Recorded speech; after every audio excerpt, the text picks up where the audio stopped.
Good afternoon, my beautiful people. Welcome again to my YouTube channel. I'm your girl here, Genevieve. Today, as I told you, I am a teacher.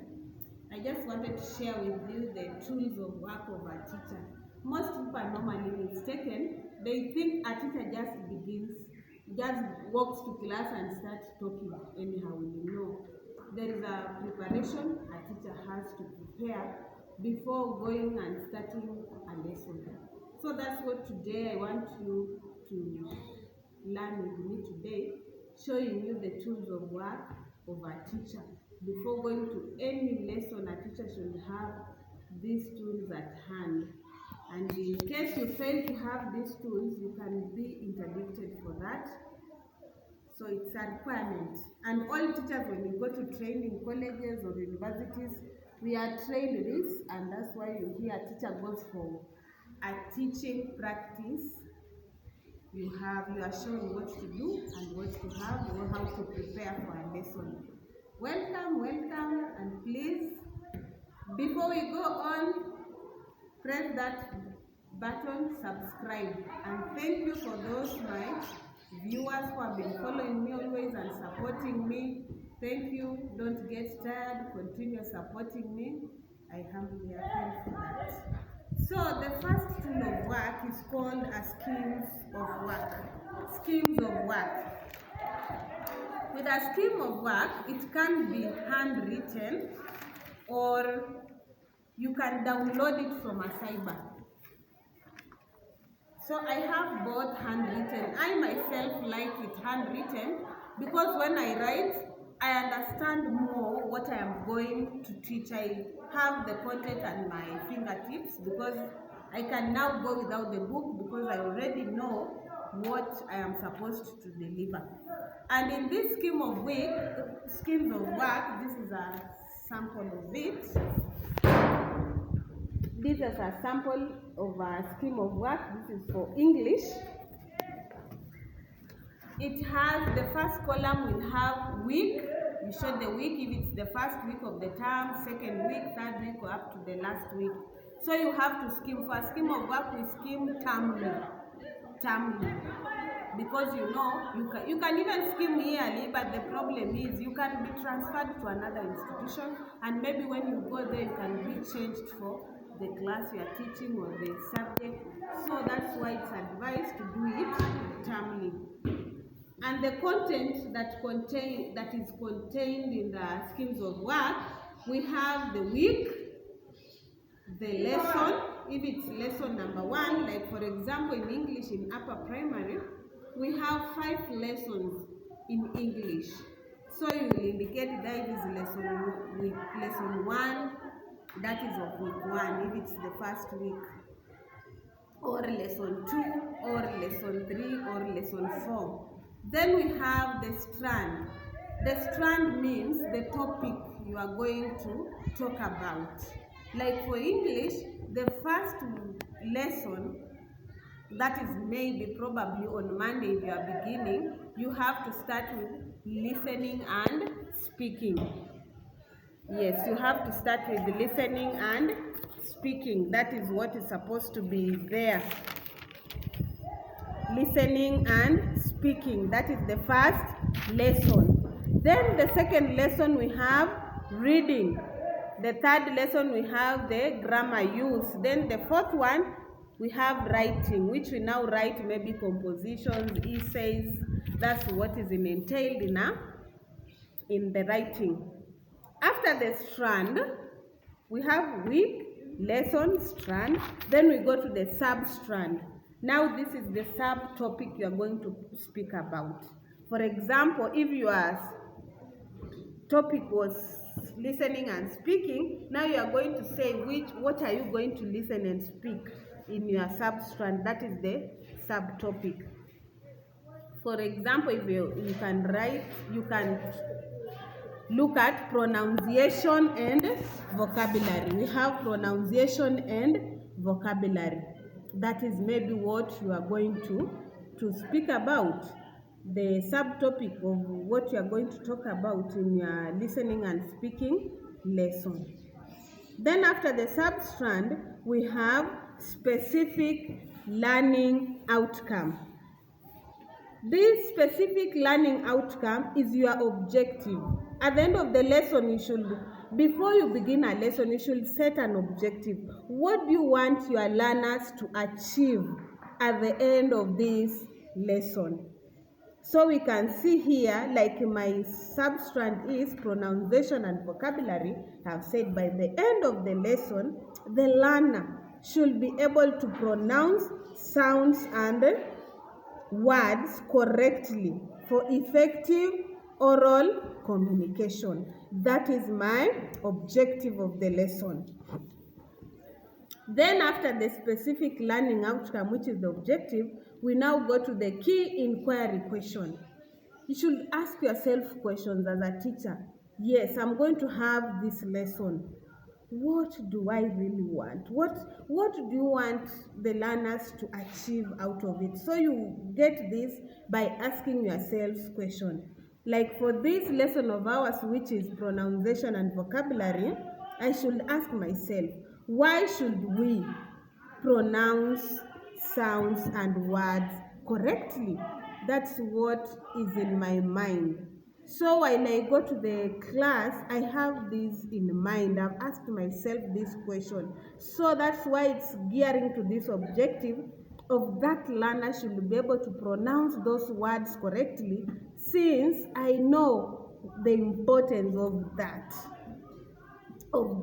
skill. Then we have learning stroke teaching experience.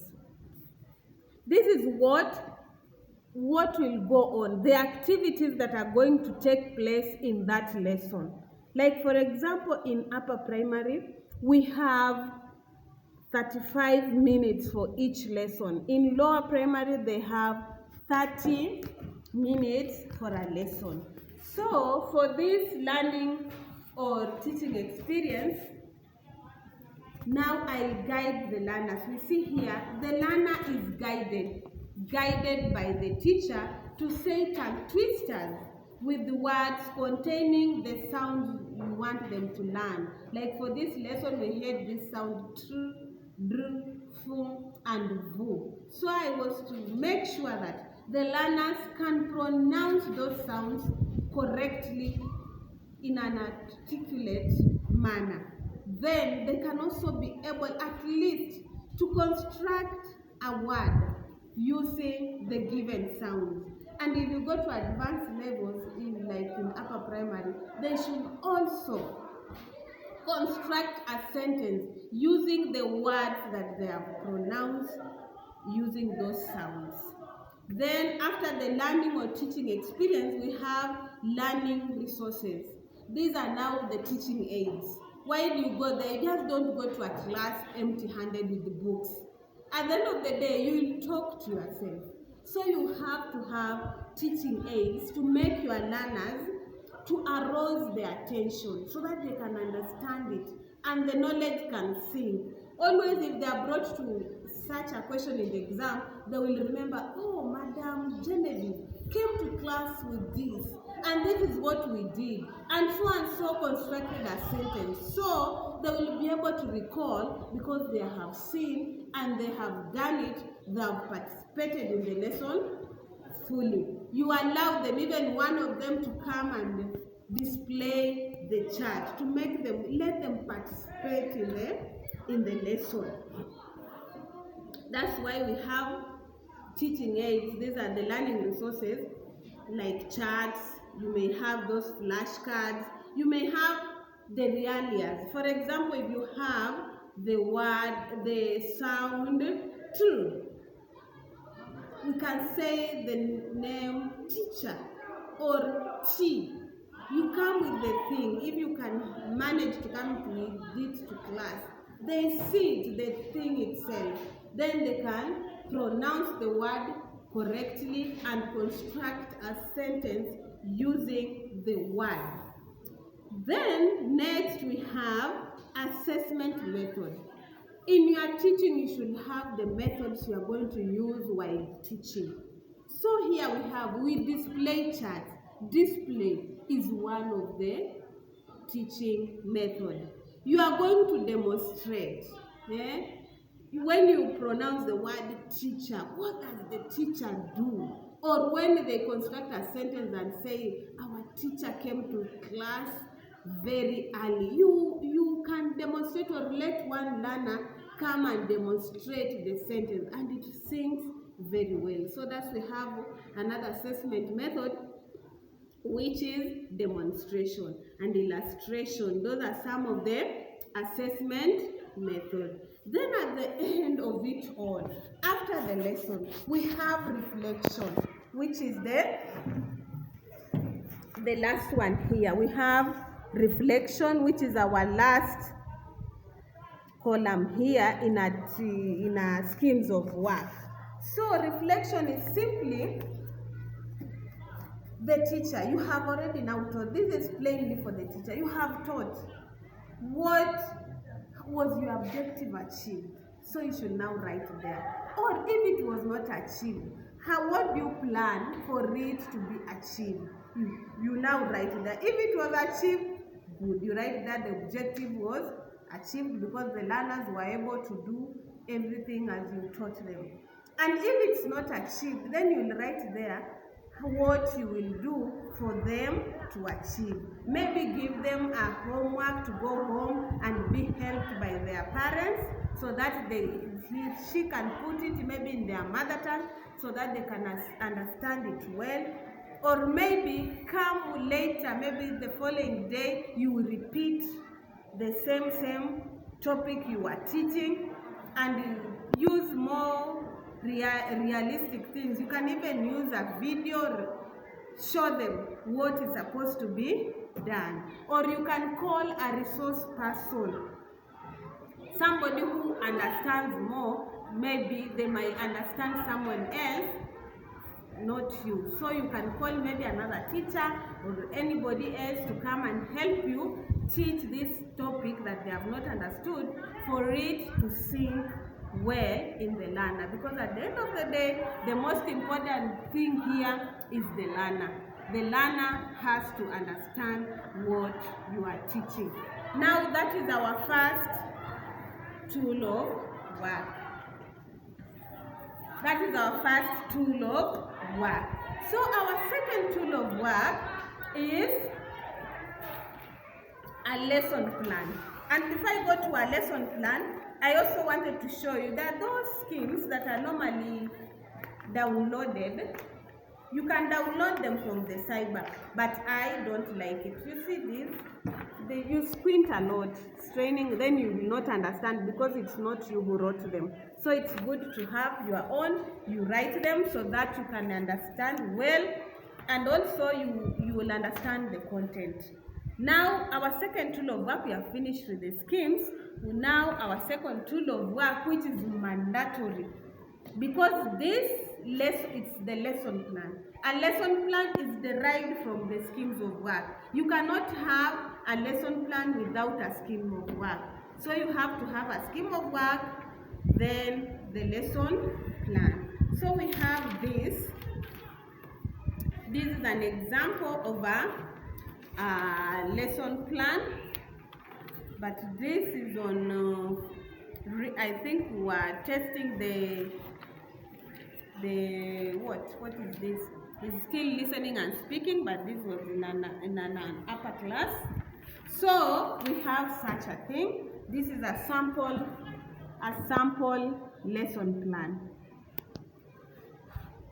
This is a sample lesson plan.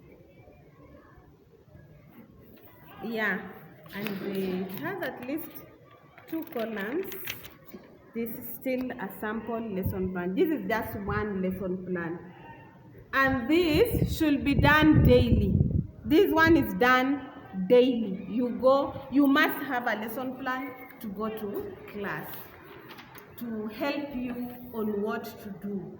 And in our lesson plan, we have the strand that I told you, the topic, that is listening and speaking. Then the substrand, what we are talking about, pronunciation, that is the subtopic.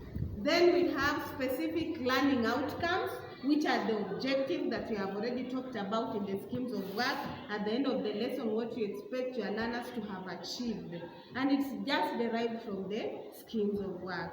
We also have the key inquiry questions. We have already talked about them. I'm just showing you the link between a schemes of work and a lesson plan.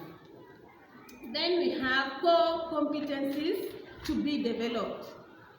Yes, these were not in a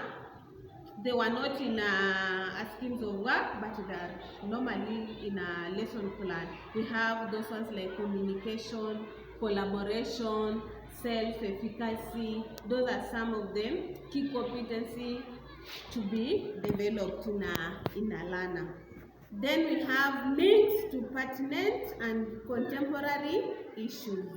Yes, you link the topic or the subtopic to the contemporary issues, the things happening around the learner, for the learner to understand more, for it to think more. Then we have links to values like responsibility, unity, respect, all these should collaborate together and come into place. Then we have teaching or learning resource. Okay, thank you very much, because I think it's a very long thing. I think we shall do tomorrow. I can explain more about a lesson plan in a more elaborate way to make somebody understand. So today, let's stop there on the scheme of work. Tomorrow, we shall go to our lesson plan. We will learn till we get to know all the tools of work of a teacher. A teacher does not just wake up and go to class. A teacher has to prepare, and this is daily. So people who have that notion that teachers just sit in the staff room, talk, eat, and maybe abuse the children, no, it's not the case. Gone are those days. Things have changed, and you see the government provides all these. They are normally found in the school, so the teacher takes the preparation books and you go and prepare. So you have no excuse of not preparing your tools properly. You have to prepare them. Thank you to the Kenyan government. It's trying a lot, its best to implement these things in the school, and we are also happy as teachers. We are getting the best. Thank you and be blessed. Please remember to subscribe, share, and like the videos. Then put there a comment in case there is anything I need to change, anything I need to press on. Please let me know. Thank you. Be blessed. Bye. Greetings from East Africa, Kenya. We are in eastern part of Kenya. So there is where I work, but I don't come from there. I commute from the capital city, which is Nairobi, to this place called Machakos. I commute. I use a lot to reach here. As I told you, we use around $3 to $4 every day. Thank you. Bye. Be blessed. Don't miss to subscribe. Bye.